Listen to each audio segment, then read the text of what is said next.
Kalau dulu hadirin kita belajar ilmu fikih, orientasinya adalah agar ibadah kita sah, agar ibadah kita menjadi ibadah yang tidak batal. Orientasinya di situ.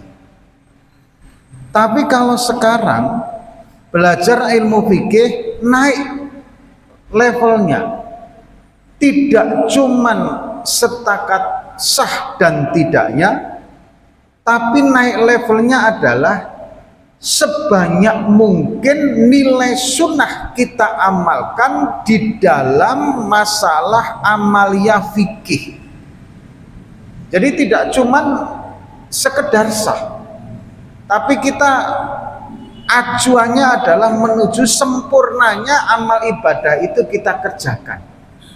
Semaksimal mungkin ilmu yang kita ketahui kita kerjakan. Kenapa hadirin? Karena kita sudah pernah ngaji rasa. Contoh misalkan hadirin, Bapak bertamu kepada orang yang dituakan. Kalau setakat umumnya otomatis kita akan mengatakan assalamualaikum, waalaikumsalam, permisi, silahkan duduk, kemudian kita duduk biasa. Itu sudah masuk kategori cukup dari segi adab standarnya. Tapi kemudian hadirin ada yang lebih lagi. Karena kita sudah belajar tata sopan santun, kalau bahasa sekarang belajar kepribadian, nah kan itu Pak ya, kalau bahasa sekarang belajar kepribadian, otomatis wajah dan gestur tubuh pun saat bertamu menunjukkan tata sopan dan tata santunnya.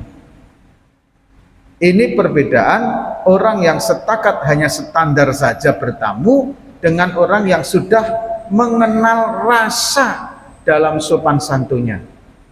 Nah ini tentu beda. Makanya kita sekarang juga begitu Bapak Ibu hadirin, tidak cuman setakat antara sah dan tidaknya saja, tetapi di atas itu adalah bagaimana tidak hanya sah tapi juga sesempurna mungkin di dalam amaliyah itu kita banyak mengamalkan sunnah. Kenapa hadirin?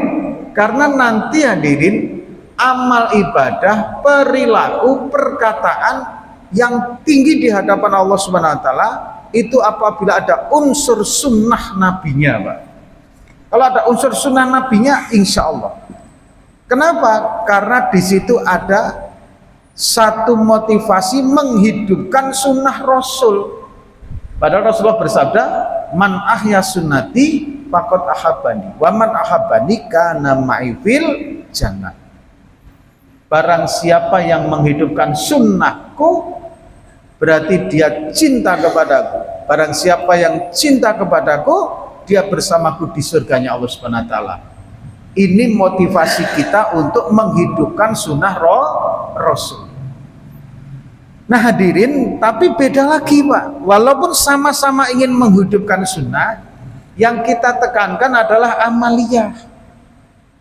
Kenapa hadirin? Karena ada penekanannya membicarakan sunnah, tetapi penekanannya penerapan hukum. Sehingga ini kadang mohon maaf, bisa terpelesetkan, bisa salah persepsi dengan sesuatu yang akhirnya kemudian kita justru memecah belah umat Islam. Contoh hadirin yang dirahmati oleh Allah, sholat, baju menutup aurat itu Islam. Tapi apakah kita wajib memakai jubah? Enggak. Apakah kita kemudian wajib memakai batik? Enggak juga. Yang penting menutup aurat.